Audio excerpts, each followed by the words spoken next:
নরেন্দ্রনাথ ছিলেন একজন যুক্তিবাদী। তিনি নিজের চোখে না দেখে কিছুই বিশ্বাস করতেন না।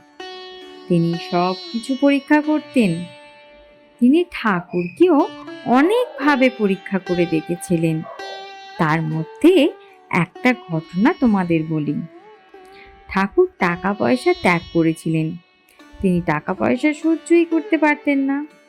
টাকা স্পর্শে তার সারা শরীর জ্বলে যেত।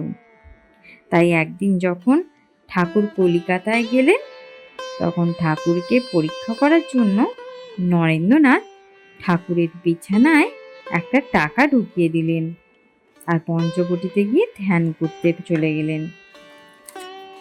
ঠাকুর কলিকাতা থেকে ফিরে এলে তিনিও তার কাছে গিয়ে হাজির হলেন।